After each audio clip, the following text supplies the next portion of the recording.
రాజధానికి 400 ఎకరాలు సరిపోయిద్దని నేను చెప్పాను. అయినా చంద్రబాబు నాయుడు వింటలేదు. నా మరో ప్రతిపాదన మావిగన్ను కూడా పట్టించుకోవట్లేదు చంద్రబాబు నాయుడు అంటున్న జగన్మోహన్ రెడ్డి. ఏదైతే జగన్మోహన్ రెడ్డి గారు రాజధానికి 400 ఎకరాలు సరిపోతాయి అని చెప్పినటువంటి మాటకి సూటిగా ఒక ప్రశ్న వేయదలుచుకున్నా. అయ్యా, మీరు నివాసం ఉండేటువంటి యలహంక ప్యాలెస్ దాదాపు 25 ఎకరాలు, అదే విధంగా హైదరాబాద్ లో ఉన్నటువంటి లోటస్ పాండ్ 12-15 ఎకరాలు. అయితే మీరు ఒక్కళ్ళు ఉండడానికే అన్నేసి ఎకరాలు కావాల్సి వస్తే రాష్ట్రానికి సంబంధించినటువంటి ఒక 5 కోట్ల జనాభా యొక్క పరిపాలన వ్యవస్థ నిర్మించడానికి 400 ఎకరాలు సరిపోతాయని చెప్పడానికి మీరు 10th class first class student అని చెప్పేసే విషయం ఇక్కడే అర్థమవుతా ఉంది. ఎందుకంటే అదే నోటితో అసెంబ్లీలో మీరే దానికి మరి 30,000 ఎకరాలు కావాల్సి ఉండిద్ది, అక్కడ 30,000 ఎకరాల స్వీకరణ జరిగితే నాకు ఇష్టమే అని చెప్పినటువంటి మాటలు. ఒకటే ఈ రాష్ట్ర పౌరుడిగా నేను మీకు ఒకటే సూటి ప్రశ్న చెప్పదలుచుకుంటా ఉన్నా. మీరు ఎక్కడైనా చెప్పినటువంటి మాట కొన్ని రోజుల్లోనే మార్చేస్తారు. మాట మార్చను మడిమ తిప్పను అని చెప్పేటువంటి మీరు మరి పూటకో మాట రోజుకో మాట మార్చే ధోరణి ఎక్కడ మీకు అలవడిందో తెలియదు. కానీ మా తెలుగు రాష్ట్ర ప్రజల్లో, అందులో ముఖ్యంగా ఆంధ్రప్రదేశ్ ప్రజల యొక్క దౌర్భాగ్యంగా ఉందని చెప్పేసి భావిస్తా ఉన్నాను.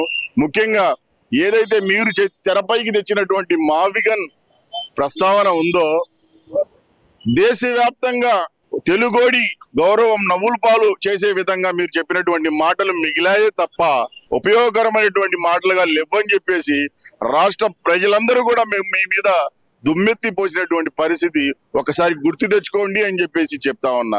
ప్రజాశ్రేయస్సు కోరే, రాష్ట్ర అభివృద్ధి కోరే రాజకీయాలు చేయాలే తప్ప సులాభాలు చేకూరే విధంగా రాజకీయాలు చేయటంలో మీరు ఘనపాటి కాబట్టి మీరు ప్రజలని పట్టించుకోరు.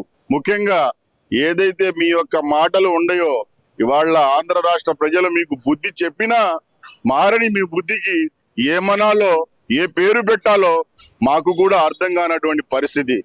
అసమర్థతను గుర్తించారు కాబట్టే మిమ్మల్ని, మీ పార్టీని తీసుకెళ్లి బంగాళాఖాతంలో కలిపినటువంటి ఘనత కూడా తెలుగు ప్రజలకి, ఆంధ్ర రాష్ట్ర ప్రజలకు దక్కింది.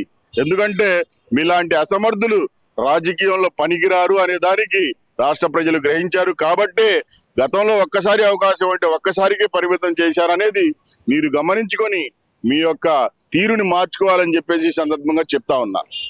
గతంలో భోగాపురం ఎయిర్పోర్ట్ మీద ఎలాగైతే కేసులు వేశారో ఇప్పుడు ఈ విషయం మీద కూడా కోర్టులో కేసులు వేయండి, మా లీగల్ టీం సపోర్ట్ చేస్తుందంటూ జగన్మోహన్ రెడ్డి గారు ఉండవల్లి రైతులకి హామీ ఇవ్వటాన్ని అలా చూడాలంటారు. మరి ఇవాళ రైతుల విషయంలో చెప్పేటువంటి మాటలే కాదు, కోర్టులకు వెళ్ళటం అనేది మరి వీళ్ళకి వెన్నెతో పెట్టిన విద్య.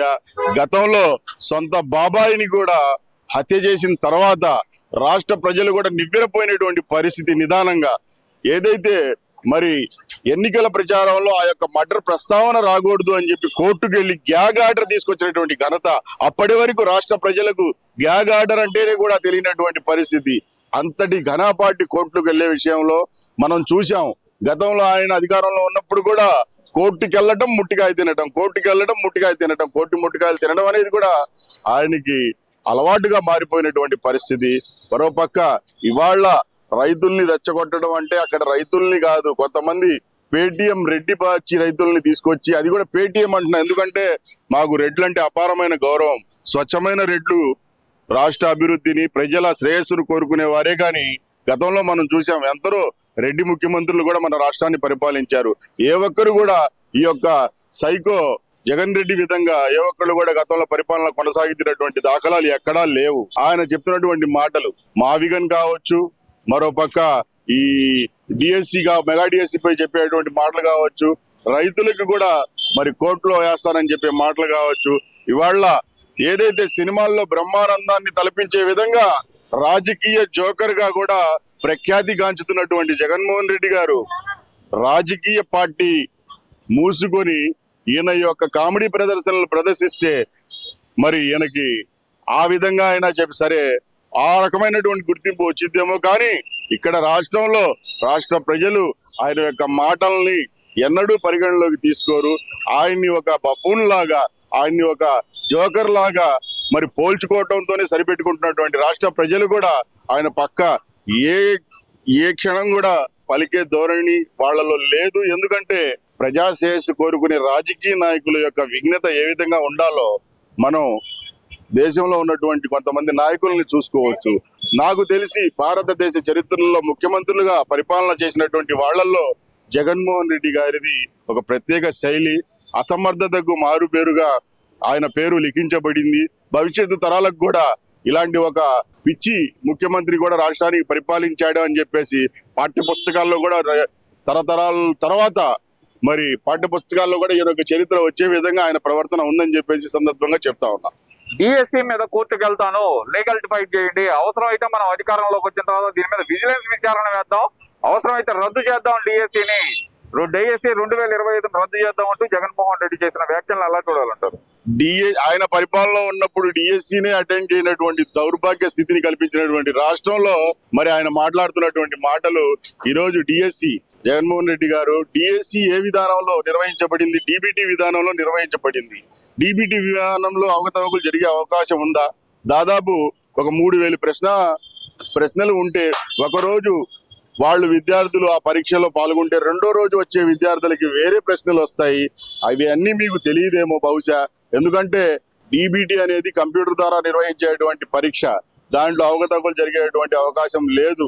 ముఖ్యంగా మీరు డిఎస్సిని మరుగున పెట్టారే కానీ ఇవాళ వచ్చి జరిగినటువంటి డిఎస్సి, ఇవాళ ఏదైతే డిఎస్సి నిర్వహణ జరిగిందో దానికి సంబంధించినటువంటి ఆ పరీక్షల్లో పాల్గొన్నటువంటి విద్యార్థులకు తెలుసు, వాళ్ళ యొక్క తల్లిదండ్రులకు తెలుసు, రాష్ట్ర ప్రజలకు తెలుసు, ఏదైతే ఆయా శాఖల్లో పరిణితి చెందిన వాళ్ళ ప్రతి ఒక్కళ్ళకి కూడా తెలుసు. కానీ ఏదైతే రాజకీయ లబ్ధి కోసం ఈ రోజు మరి ఈ విధంగా మాట్లాడుతూ ఉన్నారో, మీరు మాట్లాడి మీరు జనాల్లో తేలికపాటిగా మీరు తేలుతున్నారే తప్ప మీ యొక్క మాటలకి ఏ ఒక్కరు కూడా మరి పరిగణలోకి తీసుకోరు అనేది మరొక్కసారి మీరు గుర్తుంచుకోవాలని చెప్పేసి సందర్భంగా చెప్తా ఉన్నా.